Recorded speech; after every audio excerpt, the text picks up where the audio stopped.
네, 이번 시간에는 태풍 링링의 특성과 앞으로의 영향에 대해서 기상 전문가와 함께 자세하게 좀 알아보겠습니다. 네, 한국형 수치 예보 모델 개발 사업단의 권영철 본부장님 나오셨습니다. 어서 오십시오. 예, 안녕하십니까? 네. 자, 현재 링링이 수도권에 근접을 한 상태고요. 이후 북쪽으로 이동을 할 것으로 예상이 되고 있는데 일단 네. 태풍이 쭉 이동해온 속도를 봤을 때 한반도가 영향에서 좀 벗어나는 시점이 언제라고 저희가 좀 예상을 해야 될까요? 예, 현재 태풍 링링이 시속 40km 정도로 움직이기 때문에 북상하기 때문에 네네. 강풍 반경을 고려했을 때 남부 지방은 오늘 밤 정도부터 영향권에서 점점 멀어지고 서울을 비롯한 중부 지방은 내일 새벽부터 태풍의 영향권에서 벗어날 것으로 상세입니다. 그게 벗어난다는 의미는 이제 태풍 반경에서 아예 벗어나게 된다 그 말씀이신 거죠? 그렇죠. 예, 바람과 이제 비가 좀 약해진다는 얘기죠. 그렇군요. 네, 알겠습니다.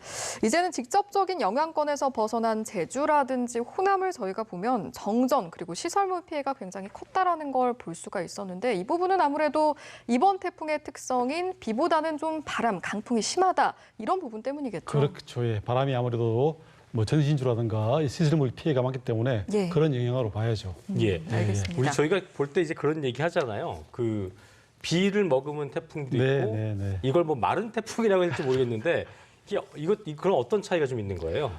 실제로 이제 비가 좀 많은 태풍들, 바람이 강한 태풍들이 있는데 실제로 태풍은 비와 바람이 거의 뭐 비례해서 강해진다고 보면 되는데 그렇군요. 예외적인 상황이 좀 있는 거죠. 그럼 링링은 좀 예외인 건가요? 그렇죠. 예. 좀 비보다는 바람이 강한 건데 그게 왜 바람과 비가 비례하냐 하면은 태풍이 저기압이지 않습니까? 강한 네네. 저기압. 네네. 저기압은 이제 그 시스템 중앙부에 공기가 따뜻하거든요. 따뜻한 공기가 가벼우니까. 태풍의 중간이. 그렇죠, 그렇죠. 예, 예. 가벼운 공기가 있어야 기압이 낮아지니까. 예. 그 비가 온다는 얘기는 수증기가 연결되고 연결된 수증기 때문에 공기가 더워진다는 얘기거든요. 잠열 방출 때문에. 그래서 비가 많다는 얘기는 저기압이 강해지고 예. 저기압이 강해지면 바람이 강해지겠죠. 하지만 현상적으로 비에 비해서 바람이 좀 더 강한 태풍이 있고 네. 바람에 비해서 비가 좀 많은 태풍이 있는 거죠. 그러니까 저기압이 강하다 하더라도 어떤 태풍은 비보다는 바람이 51%, 어떤 그렇죠. 부분은 바람보다 비가 그렇죠. 51%. 그렇게 이해를 하면 네. 되겠군요. 그렇게 되고 또 실제로 지금 우리나라는 지금 비가 약하지만 그 레이더 자료를 보면 우리나라 서해안 쪽으로 좀 비가 강하게 있는 부분이 있습니다. 예. 그렇군요. 그래서 이제 보면 조금 이제 전체 태풍이 가지고 있는 비의 양과 바람의 양은 거의 뭐 비례하는데 약간의 이제 편차가 있는 거죠. 예. 예. 지역별로도 이제 좀 다른 상황이긴 하지만 이제 바람을 좀 더 유의하는 현재 상황에 네. 대해서 저희가 짚어본 거고요. 그렇죠. 그런데 보면 보통 이제 태풍으로 인한 피해를 우리가 이야기했을 때 그동안에는 비로 인한 피해를 많이 걱정하고 우려를 했었는데 맞습니다. 이번에는 저희가 바람 이야기를 많이 하고 있잖아요. 그렇죠. 유독 바람이 강한 이유는 어디서 찾아봐야 할까요? 바람이라는 게 이제 공기에서 기압의 경도, 기압의 이제 그 공간적인 그 기울기에서 나타나는 건데 결국에는 물의 속도도 물도 이제 공기처럼 유체니까요. 예. 그 강물의 그 경사가 중요하지 않습니까? 물의 흐름이. 그러니까 네네. 그렇죠. 그게 이제 결국에는 이제 공기에서는 기압인데 기압의 기압이 이제 강물의 경사처럼 그런 역할을 하는 거군요. 그렇죠, 그렇죠. 그게 이제 기압 경도력이라고 부르는 건데 네네네. 그게 이제 강한 거죠, 이제. 이 그게- 태풍은? 이 태풍은. 그리고 또 하나 더 이유가 뭐냐면은 태풍이 저희 이제 서해안을 지나니까 그 태풍의 동쪽에 위치한 우리나라는 이제 위험 반원이라고 그래가지고 아마 아침에도 많이 예. 들으셨을 건데 그렇습니다. 그래서 좀 바람이 좀 더 센 거죠. 아, 네. 오른편에 반시계 들어가는- 방향에서 오른쪽. 어퍼컷을 이제 맞는 거죠, 이렇게. 그렇죠. 밑에서 쳐 올라오는 그 바람이기 그렇죠, 때문에 그렇죠. 그런 것 때문에 더 센다는 말씀해 주셨고. 그렇죠, 그렇죠. 그런 것 때문에 자칫하면 이제 저희가 저도 이제 링링 공부하느라고 어제 좀 영상 좀 봤더니만 네. 오키나와 이쪽에서는 보니까 뭐 사람이 날아갈 막 샤도 막 날아가고 하더라고요. 그게 그렇죠, 그렇죠. 굉장히 위력적이던데 네, 네, 네. 어느 시간대 좀 조심을 지금부터 이제 해야 되는 건가요? 어떻게 좀 해야 될까요? 제가 볼 때는 이제 제주도나 남부 해안 쪽은 이제 어느 정도 많이 벗어났고 예, 예. 지금부터 오늘 저녁까지는 아마 저기 충남을 비롯한 경기도 지방, 서울 지방, 수도권 좀 조심해야 되지 않을까. 바람이 강해지고 특히 고층 빌딩이 많은 대도시에서는 바람이 불더라도 이게 바람이 한쪽으로 건물과 건물 사이에서 속도가 빨라지거든요. 네. 네. 터널 효과라 그래가지고 그래서 특히 고층 건물의 피해가 좀 생기지 않게 조심해야 될 거라고 지금 생각하고 있습니다. 비가 많이 안 오기 때문에 사람들이 자칫 좀 이렇게 방심할 수 있잖아요. 그러니까 그렇죠. 바람만 부니까 좀 나가도 되지 않을까 싶은데 아까 얘기하신 대로 박사님께서 말씀하신 대로 초속 40m라는 얘기는 좀 쉽게 비유해서 어느 정도의 위력이고 이게 위험하다는 걸 좀 알려주시면 좋을 것 초속 같아요. 40m면 상당히 강한 바람이죠. 예. 초속 40m를 이제 그 시속 킬로미터로 치면 어떻게 되냐면 3.6을 곱해야 되니까 한 40 정도 되거든요. 시속 140. 그러니까 바람이 아주 안 부는 날 네. 차를 140km 시속 140km 몰면서 창문을 열고 맞이하는 바람 속도라고 봐야죠. 그러니까 상당히 강한 바람이고 실제로 뭐 좀 차가 전복될 수도 있고 그런 서 있기 쉽지 않을 수도 쉽지 않죠. 있고. 예, 40m/s는 사람이 좀 서 있기가 힘들 정도로 봐야죠. 예. 예. 바람의 세기가 의미하는 바로도 저희가 위력이 어느 정도 되겠느냐 이걸 짚어볼 수 있지만 또 과거에 비슷했던 또는 예. 이제 어떤 비교 대상에 되는 태풍을 짚어봐도 저희가 그 위력을 좀 알 수 있지 않겠습니까? 그렇습니다. 듣기로는 곰파스 그리고 뿌라비론보다 더 세다 이런 이야기들이 있어서 과거 그런 태풍들과 비교했을 때 어느 정도 위력이라고 봐야 할까요? 그건 뭐 제가 태풍이 지나간 다음에 피해 상황을 봐야 되겠지만 예.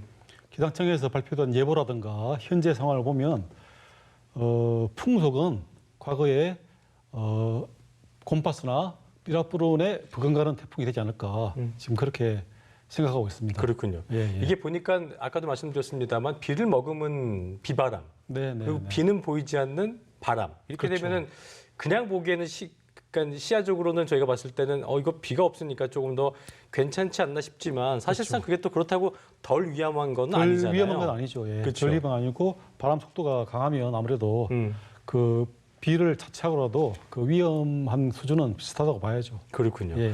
어쨌든 그리고 아까 저희가 그 위험 반응을 말씀드렸었는데 다시 한번 좀 짚는 의미에서 한반도가 태풍 진행 방향의 오른쪽에 위치해 있다. 이게 또 왜 더 위험한 건지에 대해서 다시 한번 좀 정리를 좀 해주시죠. 그러니까 이제 위험 반응이라고 하는 게 태풍이 지금 우리나라 근처에서 북상하지 않습니까? 네네. 그러니까 이게 그 태풍이 이동하는 북쪽으로 향하는 공기와 태풍의 또 오른쪽 보면 반시계 방향이 바람이 부니까 네네. 또 이제 바람이 북쪽으로 불게 되죠.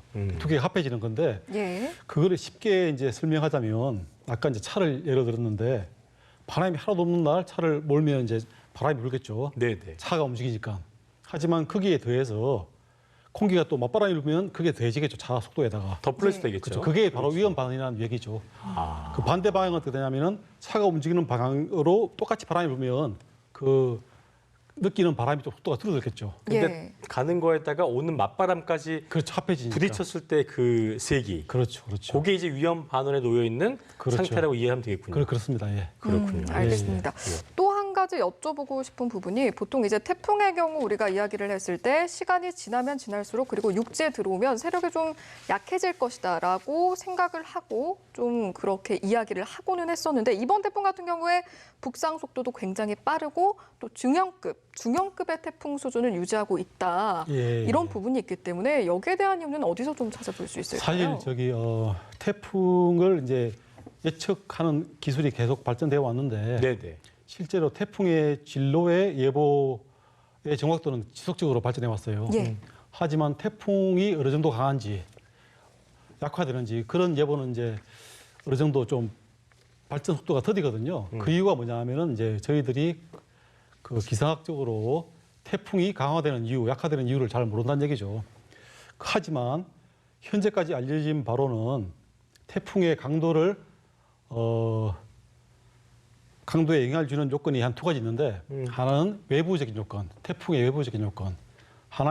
또 하나는 태풍 내부적인 요건인데 태풍의 외부적인 요건에는 또 뭐냐면은 지면의 상태, 해수면의 상태. 그렇군요. 그렇죠. 그러니까 예를 들어서 따뜻한 바다에 있으면 수증기가 많이 태풍에 공급되어서 에너지를 더 먹는다. 그렇죠. 이렇게 태풍이 이제 수증기를 모아서 강력해지고. 응결돼서 이제 잡열을 발생하니까 저기압이 강해지고 또 지면을 만나면 마찰력이 생겨서 에너지를 잃겠죠. 네. 그게 태풍의 이제 기본 강도에 원리인 거군요. 이게. 그렇죠. 강도에 영향을 주는 요소죠. 네네.